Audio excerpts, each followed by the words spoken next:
清晰。A9S OPPO 拍照手机。这些警察写的写手印会通向哪里啊？这里还有另外一种足迹，从大小跟花纹上看，应该是个女人的足迹。根据车牌，我们查到这个人叫江天，是桃子的高中同学。老秦，发现了几根头发。昨天晚上我还吓唬过他呢。警官，您要调查我可以，但是请您带着确凿的证据来。江天高中时有一个女朋友，那女孩被桃子给害死了。这个女孩和田云长得好像啊。如果是被自己害死的人重新出现在自己的面前，这足够引发心脏病。这就是江天环咬的证据。那什么？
现场在那边，警戒线拉到这边，太远了吧？范围越大越不好查，拉得这么大肯定有它的道理。走。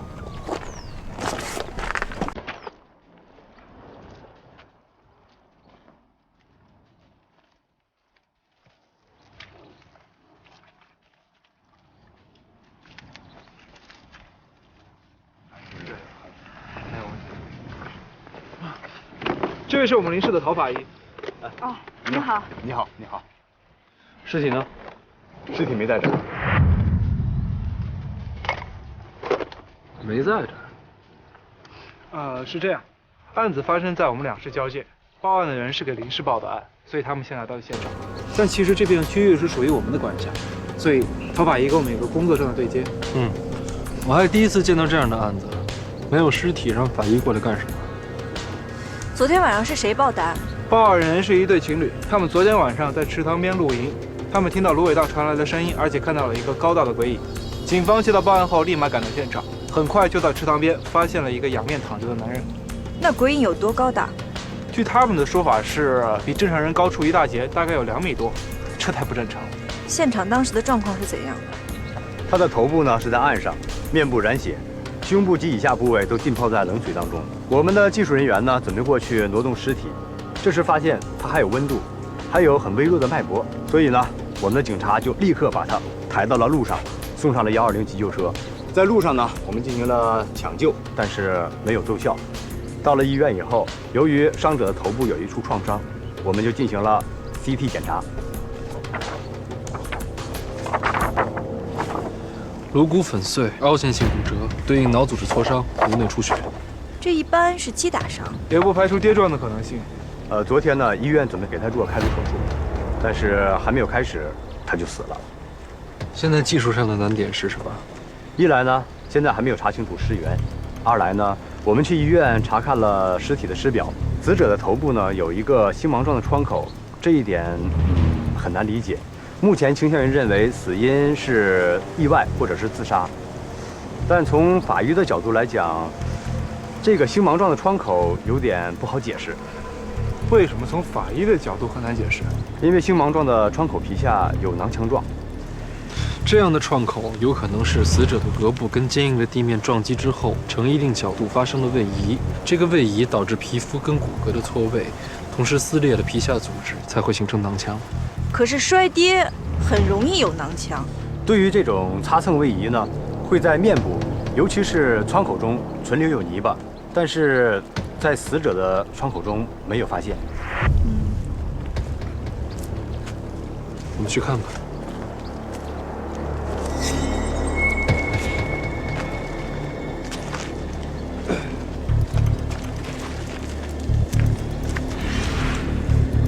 这里的脚印很多，都有几百枚了。我们已经拍照记录了，有的足迹被我们出勤的警察为了抢救伤者而破坏，有的还比较清晰。我们会扩大搜索范围，以找到更有鉴定价值的足迹。比对了吗？临时很简的就那么几个人，全都上了，只能做一些简单的拍照记录，等他回去了再做仔细的比对。死者身高是多少168左右，跟报案人的描述严重不符。这里的芦苇最矮的都有1.7米，高的有2米多。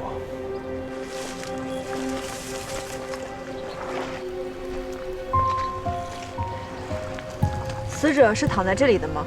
没错，死者被发现的时候面部有不少血，但是我看到尸体的时候，他的面部已经被医生清洗过了。可是如果死者是在这里摔跌致死的话，伤口里不可能没有泥巴。不一定，这边有很多鹅卵石，如果死者的头部是摔倒在这个鹅卵石上面的话，也能发生位移，也能形成头部创口。这样的话，泥巴就会很少了。再加上又经过医生的清洗，创口里面没有泥巴，也是可能的。但是按照你的说法，鹅卵石上应该会有血迹才对。我们搜寻了附近的鹅卵石，都没有发现血迹。附近的鹅卵石上没有血迹，伤口里又没有泥巴，这些信息点都是矛盾的。除非这里不是第一案发现场。虽然很巧合，但是还有一种可能性不能排除，那就是抢救的时候有警察把带有血迹的鹅卵石提到水里了。勘查对比的工作你该做了，我们两个先去做一下尸体的初步检查。死者的个子并不高，为什么他们会说看到一个非常高大的人影？在那种夜色昏暗的地方，被人影误导视觉也是有可能的。这点我也一直没想明白。刚刚我们检查尸体的时候，在右臂上发现了几个针孔，这样的针孔除了可能是医生在抢救的时候打的，还有就是凶手也可能采取注射杀人的方式。因为都是生前行为，所以站在法医的角度上不能判断。我们需要跟医院确认一下，他抢救的时候打了几针，有没有做心脏起搏。这个已经问过了，5针，确实做过心脏起搏。我刚才检查完也确实是5针，而且死者额头的创伤现在呈星芒状，有可能是平整的钝性物体撞击，也有可能是呈星芒状的凸起物体撞击。创口的内部布满着纵横交错的组织线条，因为额部的皮肤比较薄，所以可以看得到颅骨，颅骨骨膜完整。没有凸起物造成的破裂，这应该是平整的钝性物体撞击所致，鹅卵石就可以。这么大的鹅卵石，凶手要带离现场很不容易。但是我总觉得，如果说警察碰巧把这个带血的石头踢进水里，这种可能性是不是有点太巧合了？那就要看林队的调查结果。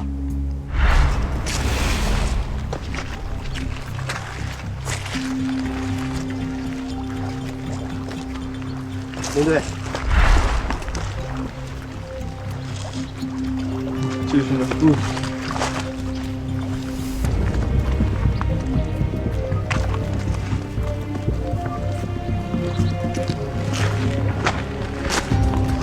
林队，前期我们这边该找都整了，没有发现什么有用的东西。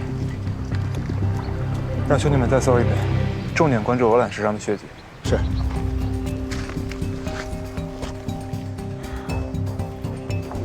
死者的骨膜并没有破裂，只是单纯性的骨折，更确证了这是一个和平整动物撞击形成的骨折。死者是在运动中突然头部被撞击导致的颅骨骨折，以及有可能是脑组织对冲伤，看上去的确有些像是意外摔跌导致的死亡。可是对冲伤一般不会形成星芒状的伤口，星芒状的伤口一般是减速伤形成，而且像这种程度的脑挫伤，只要及时就医，应该不会让死者丧生吧？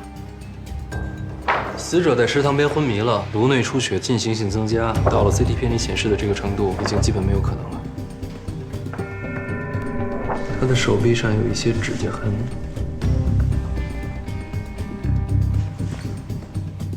这个角度很难自己形成吧？对，而且两侧都有，别人形成的抓痕，拇指会在外侧，自己形成的抓痕，拇指在内侧，而且单手很难完成，所以应该不会是死者自己造成的。这个还不好跟他的死亡联系起来，他可以是在死亡之前跟家人争吵，然后出走，最后摔死的。凭这一点还无法判断他就是意外死亡。他的腰部有一个明显的标志，以前见过纹蜈蚣的，还从来没有看过纹螃蟹的。没准姓谢或者姓吴呢。特殊的纹身有助于帮我们寻找尸源，但对于确定死因没有帮助。大宝，我们解剖。好。我们现在还不能解剖，为什么？因为还没有找到死者的身份，确认了身份，我们得通知家属，征求他们的意见，所以我们还得再等一等。刑诉法里不是说了吗？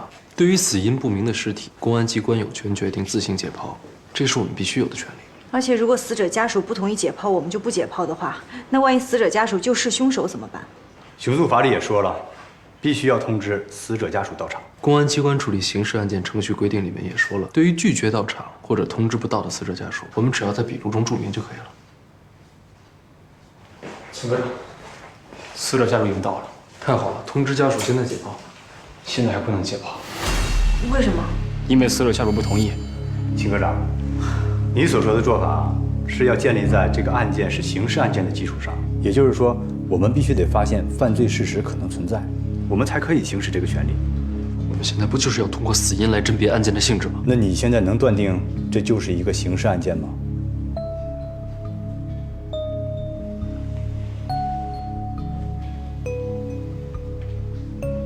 从法医的角度上说，现有的线索的确不足以支撑我做出这样的判断。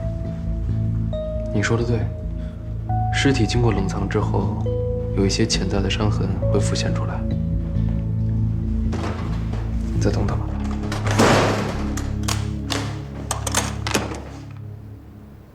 我不签字，我不同意。凭什么你们说解剖就解剖？问过我的意见了吗？您父亲现在死因不明，我们警方需要调查清楚。我爸有神经病史，昨天犯病之后，他自己跑到芦苇塘去了。之前我说过很多次了，他不听我的。现在他自己摔死了，这就是真相。这是不是真相？我们调查了，自然就会知道。我说火化就得火化，人都已经死了，你们还不给我爸留个全尸啊？我告诉你们，谁也不准动尸体。这是典型的案后悔式心态。如果谁敢动，小心我告你们。死者已经是最弱势的人了，只有我们能帮助他。如果您父亲是被冤枉的，我们不能放过任何一个嫌疑人。那我问你们，你们现在找到什么证据了吗？没有证据就在尸体上动刀，怎么能让他入土为安啊？如果您有什么意见，您可以先写下来，我们会尽快为您处理。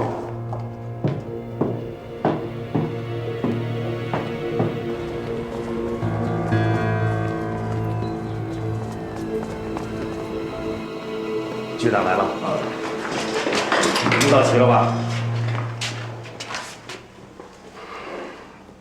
开始吧。谭局长，各位专家，我先说一下，昨天下午我们就已经掌握了尸源消息，并且在疑似死者家中找到相应检材进行 DNA 检测。DNA 部门刚刚传来消息，死者确实为本市市民谢勤工。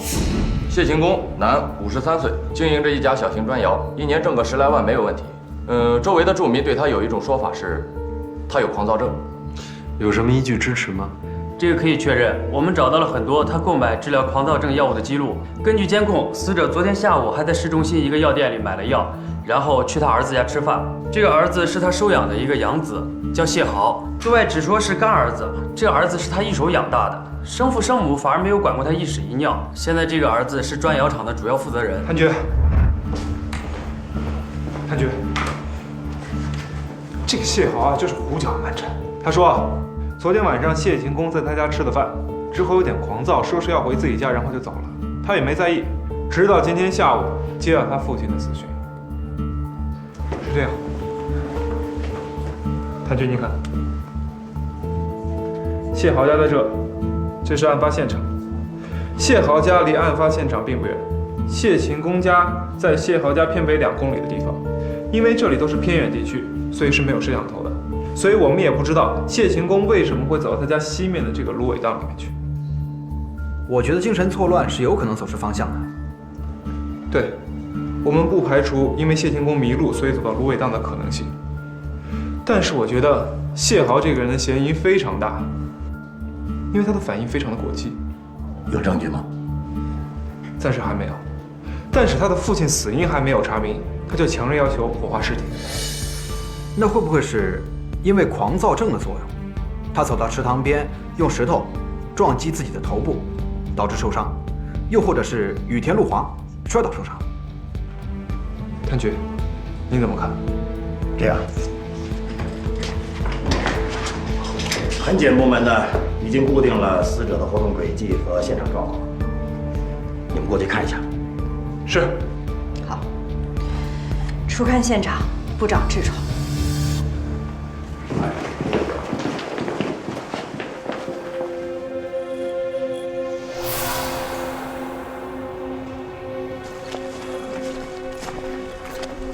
检验部门用了1下午的时间，把整个芦苇荡都扫荡了一遍。因为来芦苇荡的人很少，所以提取到的东西也很少。东西少不怕，因为每一个痕迹都可能至关重要。有没有发现新鲜的脚印？没错，他们在这里发现了很多的脚印。因为那天下过雨，土质松软，所以这些鞋印都很有鉴定价值。对比结果呢？所有的鞋印都出自同一双鞋，也就是说，只有一个人来到这个芦苇荡，而且他走的不止1圈，而是很多圈。你的意思是很多圈都来自同一个脚印？没错，我们根据鞋印的足尖所示方向发现，这个人在芦苇荡的内圈和外圈走了起码4圈以上，最终在死者被发现的这个地方附近消失。消失的原因是因为被其他的鞋印所覆盖。我们对比了这些警察和报案人的鞋底，发现就是他们所留。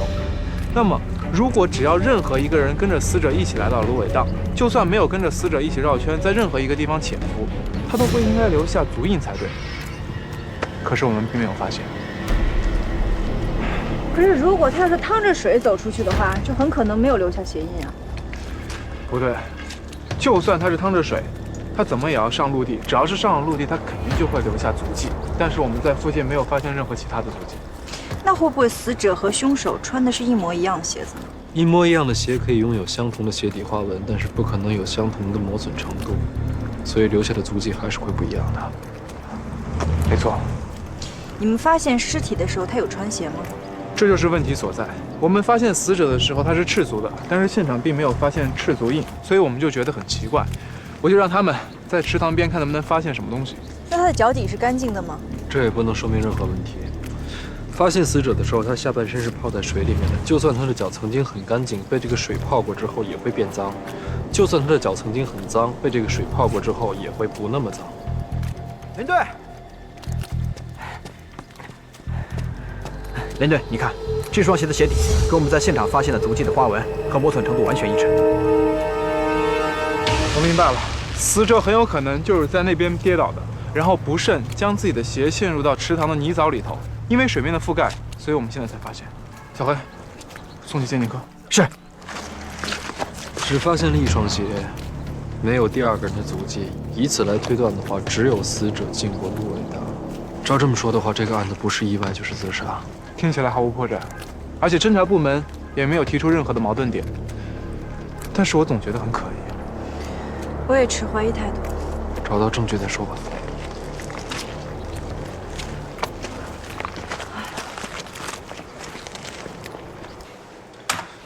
您看，这是谢勤功生前最后一个视频资料，刚刚从药店出来，买了药，这说明案发当天晚上他是吃过药的。吃了药为什么还会狂躁症发作？这不符合常理。买了药不一定会吃吧，有可能是忘了，或者说医生告诉他睡觉前再吃。会不会这就是一个意外，并没有我们想的那么复杂？根据刑警调查的询问笔录显示，死者生前是很少发病的，因为有药物控制。就算发病，差不多半个小时左右就能清醒过来。我们先假设半个小时足够他从家里面走到芦苇荡，就算是这样，他在芦苇荡里面走了1圈又1圈，这起码需要1个多小时的时间，足够他恢复意识。既然意识已经恢复了，为什么走不出来？你这些都只是推测，还不是证据。哎，是不是鬼打墙啊？就是那种一个人在一片旷野里走，尤其是有坟墓的地方，怎么走都感觉是在绕圈走，走不出去。根本就没有鬼打墙。所谓的鬼打墙呢，就是在夜晚或者郊区行走的时候分不清楚方向，自我感知模糊，所以一直在打转，这是人的一种意识模糊状态。小黑啊，你的这想法可太不靠谱了。如果每一个摸不清楚性质的案件，我们最终都用鬼打墙这种说法来解释的话，那我们的结案报告一定精彩无比。我们看一下尸检照片，死者的前臂上有一些指甲印痕，是新鲜的生前损伤。我自己尝试了一下，自己很难寻找。谭局，我明天需要解剖尸体。可单凭指甲的印痕这一点，怕是不行啊。死者家属坚决拒绝尸检，我们不能硬干呀。好，我们再来看一下现场警察执法监督仪拍摄的画面。这是现场的原始状态。警察发现死者的时候，死者的衣服前襟上是没有泥土的。如果他是在现场俯卧位置，额部撞击地面的话，那么他的衣服的前襟上一定会有泥巴。除此之外，我们还有一个发现。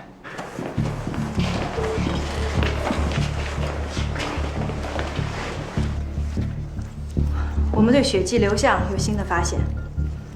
如图所示，死者的额部有流柱状血迹，流动方向是从创口流向头顶。我具体演示一下，死者的创口在头部，说明他是俯卧位摔跌。可是我们发现死者的时候，他的体位呈现的是仰卧位。如果是死者自己造成的体位变化，可能性会有两种：一，俯卧位摔跌，通过坐立到站立变成仰卧位。那么在这个过程中，血迹会从头部流向口鼻处。第二种，俯卧位摔跌，通过侧翻到仰卧位，血的流向会从创口流向额侧。第三种，俯卧位，经历过一个这样的姿态，然后再到仰卧位，血的流向才会如图所示，从创口流向头顶。但是不成立啊！难道他摔倒了之后还倒立了一段时间？那是什么样的一种行为才能导致这样的血流呢？如果造成这样血迹流向的行为不是自己所致，那么就是他人所为。肩扛，小黑帮个忙。由于死者当时处于昏迷，所以他的四肢和头部是自然下垂状态，那么血流就会从额部流向头顶。小黑，麻烦你转一遍。死者的臀部和凶手的头部都处于同一高度，所以从这个角度来看，在黑夜里就会看到的是一个无头的高大身影。有道理。还有一点我不明白，为什么现场只有一种足印？为什么只有一种足印？为什么血液会流向发际？什么样的凶手会杀人杀到一半就抛弃了？这些疑点我们都解释不了，但我认为只要有疑点存在，公安机关就有权决定解剖。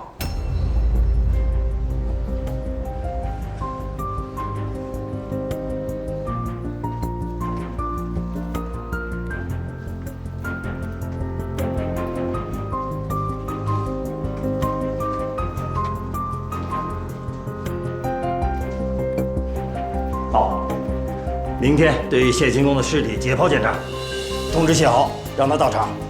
如果他拒绝到场，在笔录里注明。是。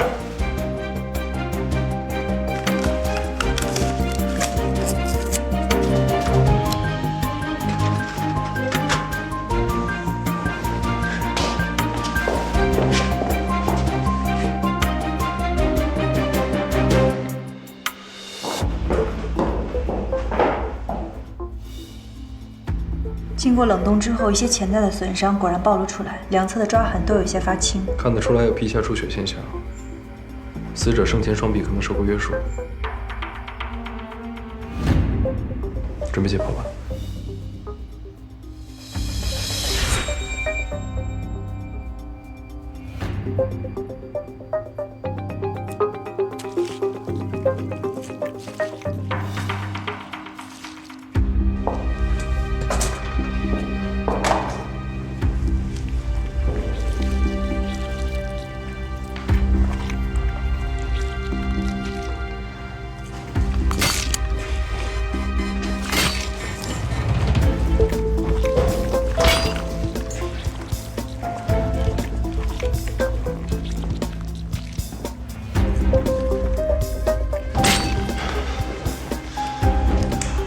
医院已经给过死亡时间了，我们是不是还应该提取一下胃内容物？应该。胃内容物虽然对我们推断死亡时间没有帮助了，但是还是可以确定一下他死前吃的什么，跟谁吃的。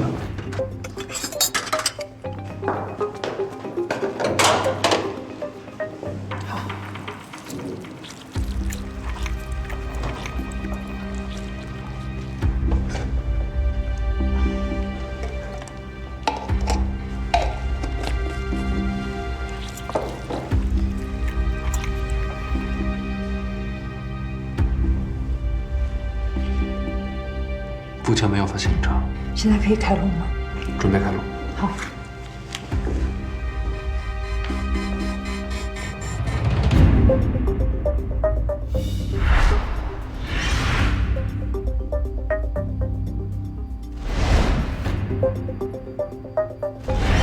帽状腱膜下出血，应该是撕扯头发造成的，直接暴力行为不能造成这样的损伤。CT 片上为什么看不出来？死者的帽状腱膜下出血集中在头的顶部 ，CT 片里面不能很好的显示顶部，也是因为我们之前把注意力都放在了颅骨骨折跟颅内出血上。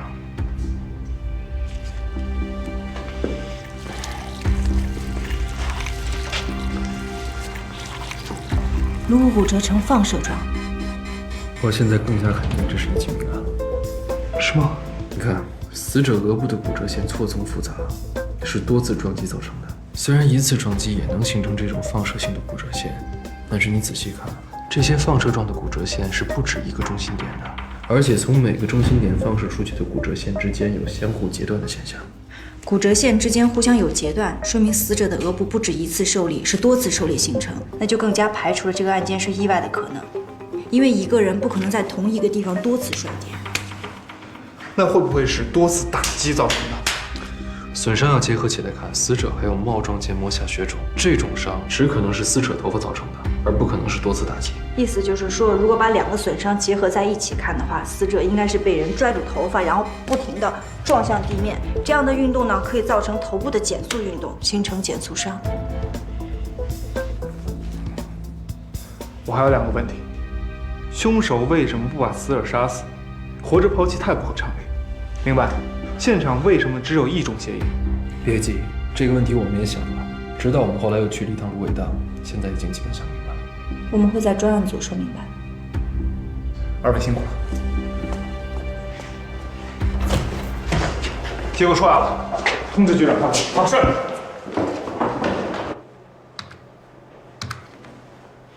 我先说一下死者是怎么死的吧。他是被人控制住双手之后摁向地面，撕扯着头发，反复撞击地面导致重伤，重伤之后被抛弃在荒郊野岭，得不到及时救治而死亡。你还是没有回答我刚才的问题。凶手在对死者造成重伤之后，死者颅脑损伤导致活动能力丧失，看上去就好像死了一样，这让凶手产生了误解，让他以为死者已经死了。这也说明凶手作案的时候心态是很慌张的。现在支持本案是自杀的，只剩下唯一的一个依据了，那就是只有进去的鞋印，没有出来的鞋印。我给您看一张照片。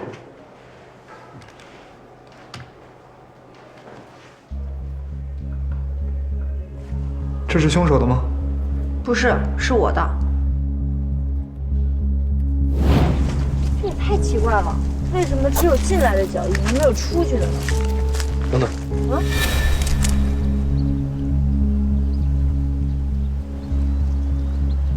这是什么？脚印。对，你刚刚自己踩的，才过了15秒，现在为什么这么不明显了？因为被水淹了嘛。我一直在想，有没有可能凶手在出去的时候没有穿鞋，而是留下了一些非常浅、容易消失的足迹，比方说袜印。袜印。我试试。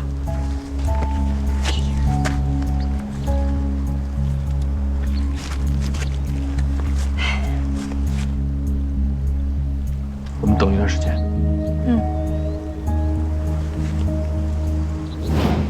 经过3个小时之后，袜印已经完全消失了。所以根据我的推测，凶手在以为死者死亡之后，用肩膀把他扛了起来，准备找到一个偏僻的地方抛弃。稍等，我有一个问题：如果凶手是把他扛着的话，难道他头上的血迹不会滴落到地上吗？额部创口出血量不大，就算是滴落，也是滴落在这样的泥土地里面，很难发现。那么，在这个芦苇丛里来回转圈的这种现象怎么解释呢？凶手应该是在寻找保险的抛尸地点。凶手是犹豫不决的，直到那对情侣发出声音惊扰到他，他才把死者放到了刚刚看到的池塘边，然后慌乱中选择逃跑。逃跑的时候鞋子掉了，甚至都来不及穿上。所以凶手是穿着袜子离开了芦苇荡。没错，在芦苇荡跟公路中间有一道小路，我认为凶手就是从那条小路离开的现场。他离开现场后不久，警察就接踵而至，鞋印覆盖了袜印，所以你们什么也没有找到。这个推测还是很有可能的。现场那么大，袜印却那么浅。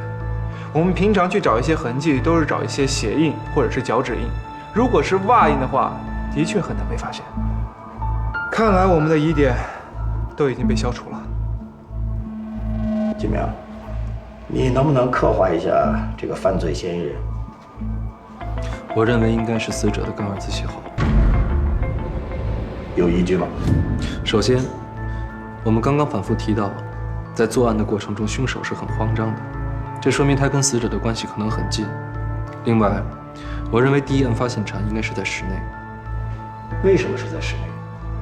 根据刚刚的推测，现场只发现了唯一的一双鞋子，这双鞋子是属于凶手的。那么死者没有穿鞋，这样一个老人在什么样的环境下会不穿鞋子呢？我认为是室内。而且案发后，谢豪的反应很反常，他急于火化尸体，还不让解剖。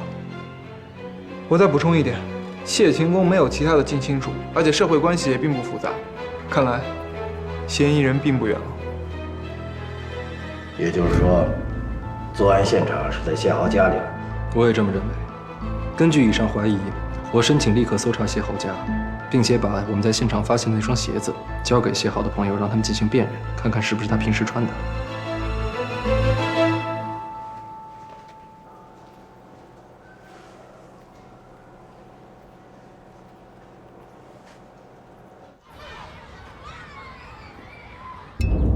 这里看起来像被精心的打扫过。越是打扫干净的地方，越是留着可能留下痕迹的缝隙。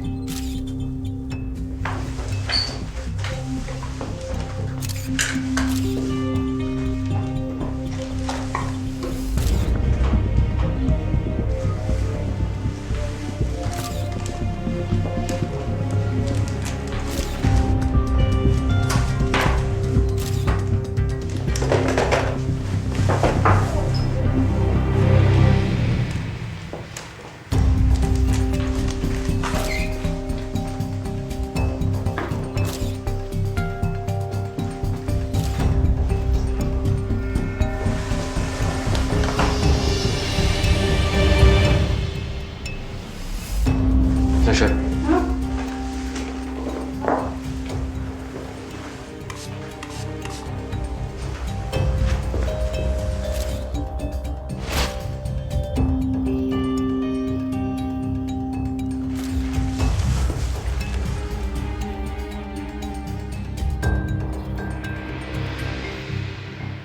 看来这里的确是第一案发现场。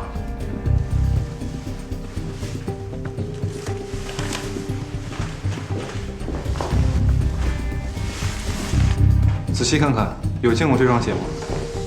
看着好眼熟，这鞋好像谢豪穿过。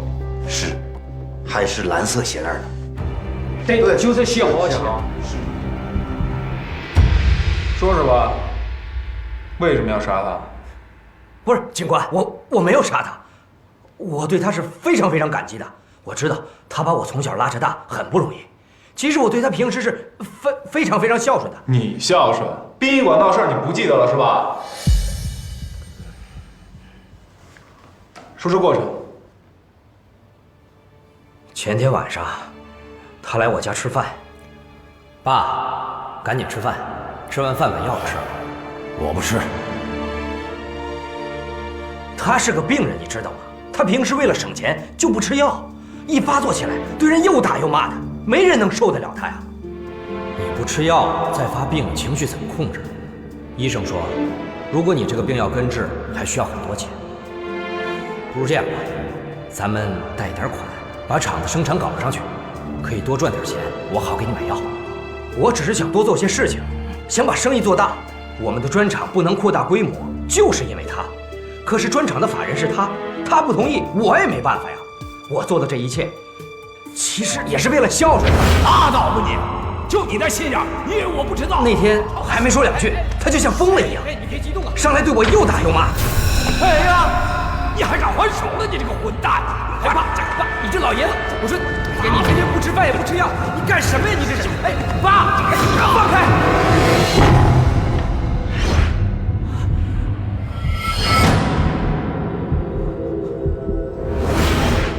真的是个意外。你放屁！这是法医的尸检报告，怎么死的上面写的一清二楚。你还要跟我撒谎是吗？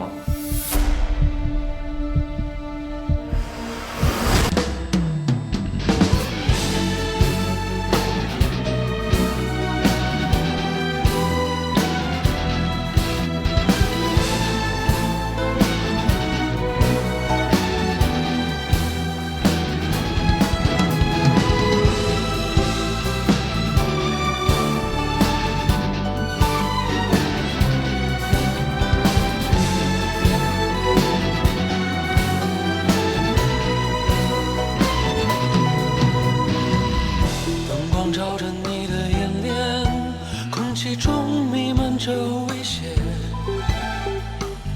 一样谎言转眼欺骗，故事暗藏深渊。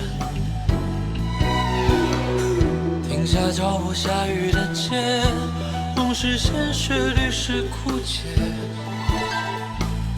晃灯着也闪我不眠，游戏我来破解。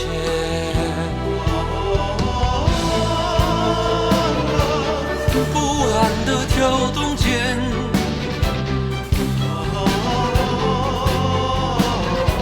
安息却不能眠，历历浮现，被血将他的真实的整了死结，笑旁人冷眼，人心不能搁浅。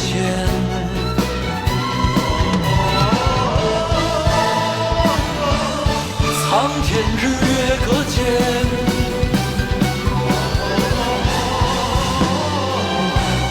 这些我来分辨。吹着口气，横对冷眼，触摸黑夜，如墨如烟，回首起无还佛心。